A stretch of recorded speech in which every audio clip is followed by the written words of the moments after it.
അടുത്ത ഈ ചാപ്റ്ററിൽ ഏറ്റവും പ്രധാനപ്പെട്ട മറ്റൊരു ടോപ്പിക്കാണ് ഹൗസ് ഹോൾഡ് ഇലക്ട്രിഫിക്കേഷൻ, ഗൃഹവൈദ്യുതീകരണം അല്ലെ. അപ്പൊ അതിന്റെ ഒരു ഫ്ലോ ചാർട്ട് ഉണ്ട്. ആ ഫ്ലോ ചാർട്ട് അതുപോലെ പഠിക്കുക. അതിൽ നിങ്ങൾ ശ്രദ്ധിക്കേണ്ട കാര്യം മെയിൻ ഫ്യൂസ് ആണ്.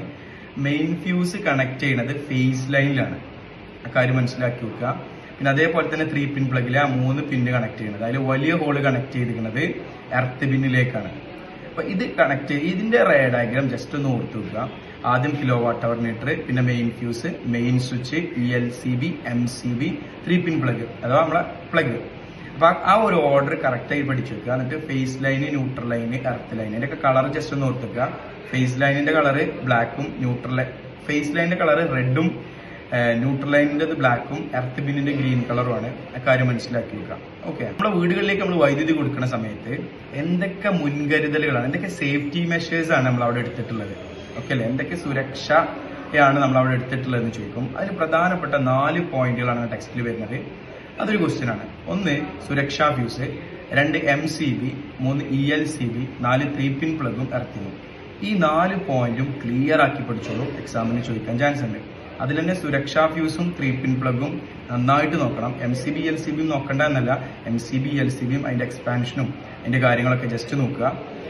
സുരക്ഷാ ഫ്യൂസിൽ നോക്കേണ്ട കാര്യം എന്താണ് സുരക്ഷാ ഫ്യൂസ് എന്ന് പഠിക്കുക. അതേപോലെ തന്നെ സുരക്ഷാ ഫ്യൂസിലെ മെയിൻ പാർട്ട് ഫ്യൂസ് വയർ ആണ്. ഫ്യൂസ് വയർ എന്തുകൊണ്ടാണ് പെട്ടെന്ന് ഉരുകി പോകണമെന്ന് ചോദിച്ചാൽ, മെൽറ്റ് ആയി പോകണമെന്ന് ചോദിച്ചാൽ it has low melting point. പിന്നെ ഏതൊക്കെ കൂടിച്ചേർന്ന ലോഹസങ്കരാണ് ചോദിക്കുമ്പോൾ it is an alloy of tin and lead. ടിന്നും ലെഡും കൂടിച്ചേർന്ന ലോഹസങ്കരാണ് ഫ്യൂസ് വയർ എന്ന് പറയുന്നത്. പിന്നെ ഫ്യൂസ് വയർ പൊട്ടാനിടയാവുന്ന സാഹചര്യം നോക്കുക. ഒന്ന് ഷോർട്ട് സർക്യൂട്ട്, മറ്റൊന്ന് ഓവർലോഡിങ്, മറ്റൊന്ന് ഇടിയും മിന്നൽ. പിന്നെ അതേപോലെ തന്നെ ഫ്യൂസ് കണക്ട് ഏത് രീതിയിലാണെന്ന് ചോദിക്കും. അത് ശ്രേണി രീതിയിലാണ്, വിച്ച് ഈസ് സീരീസ് കണക്ഷൻ. അത്ര കാര്യങ്ങൾ പഠിച്ചു വെക്കുക. പിന്നെ അതേപോലെ തന്നെ MCB പഠിക്കുക, ELCB പഠിക്കുക. പിന്നെ അതിൽ 3 പിൻ പ്ലഗ് ചോദിക്കും. 3 പിൻ പ്ലഗിലെ വലിയ ഹോള് കണക്ട് ചെയ്തിരിക്കുന്നത് എർത്ത് പിന്നിലേക്കാണ്. എന്തുകൊണ്ടാണ് അങ്ങനെ എർത്ത് പിന്നിലേക്ക് വലിയ ഹോള് കണക്ട് ചെയ്തിരിക്കണമെന്ന് വെച്ചാൽ, ആ വലിയ ഹോളിന് ഏരിയ കൂടുതലാണ്. When the area is increases, resistance is decreases. Resistance കുറയുമ്പോൾ കറണ്ട് കൂടും.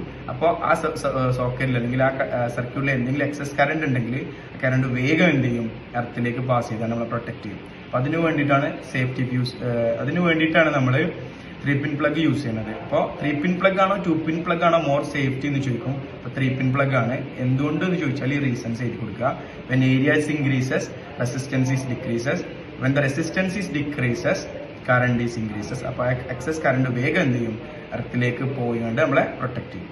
ഓക്കെ, പിന്നെ ഇതിൽ വരുന്ന ഏറ്റവും ജനറൽ ആയിട്ട് വരുന്ന രണ്ടാമത്തെ ക്വസ്റ്റ്യൻ എന്ന് പറഞ്ഞാൽ ഇലക്ട്രിക് ഷോക്ക് ആണ്. ഇലക്ട്രിക് ഷോക്ക് അടിക്കാതിരിക്കാൻ എന്തൊക്കെ ചെയ്യാം?